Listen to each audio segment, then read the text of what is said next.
In the Lord of the Rings community, there has always been this funny rumor that Nicolas Cage was offered the role of Aragorn and had to refuse. And luckily we got Viggo Mortensen, and the rest is history, because Viggo became the prime man that all men look up to. He is the manliest man and one of what I think the best roles played in the entire century. Viggo became one of my favorite actors of all time after I watched this movie. And even in the movie appendices, how they talk about him giving headbutts to all the other actors, I just love him with everything in me. But I am reading through Lord of the Rings for the first time. And I'm doing an essay or two on each chapter because I find there is so much interesting information here. So a plug to subscribe if you want more Lord of the Rings musings. But I have to say, when we first meet Strider at the Inn of the Prancing Pony, and then Frodo talks to him a bit in the room, I couldn't help but think, this man seems a lot like Nicolas Cage. I know it might sound crazy that the guy who stole the Declaration of Independence could have also played Aragorn really well, but I want to show a few examples of book versus movie Aragorn because he is very, very different from the rough around the edges version that Viggo plays him in Fellowship of the Ring. To be honest, I found him a little strange in the book. Almost not really split personality, but like struggling to find good conversation. And Frodo notices it too because he starts to talk and joke around, and then all of a sudden he just goes dead serious. But when they first meet, Strider is kind of brooding in the corner of the inn. But after the ring mishap, Strider, when talking to the hobbits, seems all smiles and jokes. But he is very much a mixed bag. When the first book talks about Strider, it talks about him as if he is kind of something bad. So the hobbits enter through the gate into Bree, and the book says, the man stared, the man being the gatekeeper, after the hobbits for a moment, and then he went back to his house. As soon as his back was turned, a dark figure climbed quickly in over the gate and melted into the shadows of the village street. It makes it seem like there is this black rider that's coming to take Frodo and the other hobbits out. But then, Strider just casually hangs out in the corner of the bar, which is very, very similar to what he does in the film. And after this, Strider shows his creepiness again, because when all the hobbits retire for the night and go back to their room, Strider is essentially just sitting there waiting for them. And they don't even recognize before they stoke the fire for a bit. The book says this: Frodo, Pippin, and Sam made their way back to the parlor. There was no light. Merry was not there, and the fire had burned low. It was not until they puffed up the embers into a blaze and thrown a couple of faggots that they discovered Strider had come with them. There he was, calmly sitting in a chair by the door. "Hello," said Pippin. "Who are you, and what do you want?" "I am called Strider," he answered.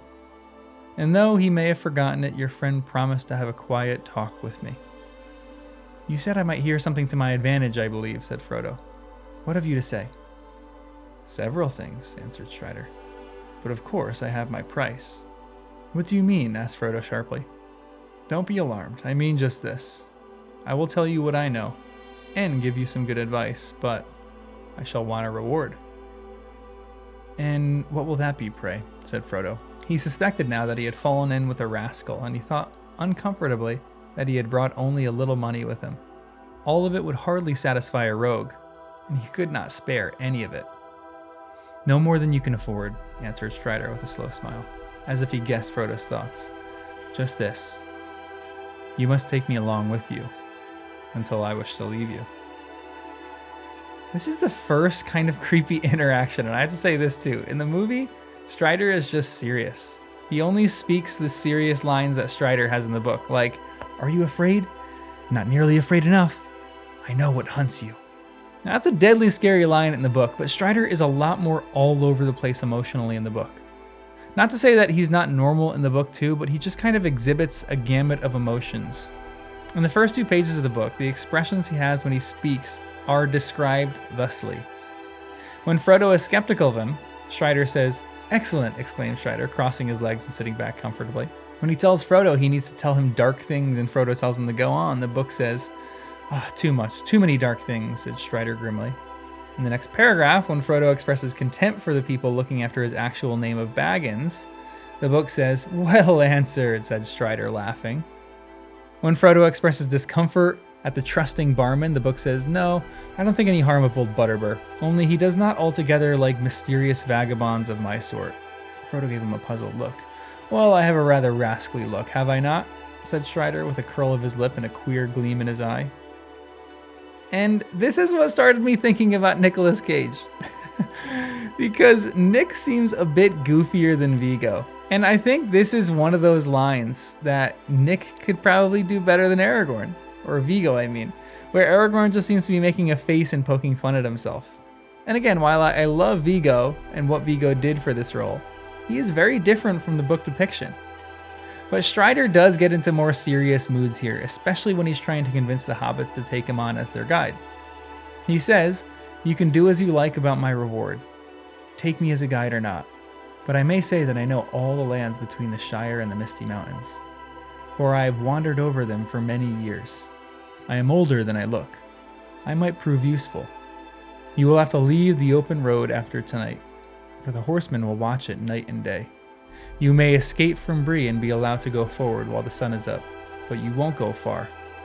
They will come with you into the wild, in some dark place where there is no help. Do you wish them to find you? They are terrible." The hobbits looked at him, and saw with surprise that his face was drawn as if with pain, and his hands clenched the arms of his chair. The room was very quiet and still, and the light seemed to have grown dim. For a while he sat with unseeing eyes, as if walking in a distant memory or listening to sounds in the night far away. And Frodo later says, "You began to talk to me like Bree folk, but your voice has changed." So even Frodo was noticing this big difference in personality between Strider.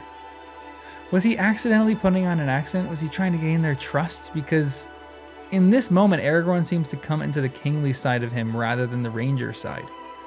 But it does almost seem like the two are always waging war at Aragorn. Like there's this goofy and fun side of him mixed with this intensely serious, you don't know the stakes kind of person. And this is most evident in the conversation he has with Butterbur and the innkeeper, when he comes into the room and delivers a letter, and he wants to warn them about Aragorn. This is what the book says. "Well, you know your own business maybe," said Butterbur, looking suspiciously at Strider. "But if I was in your plight, I wouldn't take up with the ranger." "Then who would you take up with?" asked Strider. "A fat innkeeper who only remembers his own name because people shouted at him all day?" Side note, rude. I couldn't believe Aragorn actually said this, but again, he's a bit goofy in the books. "They cannot stay in the pony forever, and they cannot go home. They have a long road before them. Will you go with them and keep the black men off them?" "Me? Leave Bree? I wouldn't do that for any money," said Mr. Butterbur, looking really scared.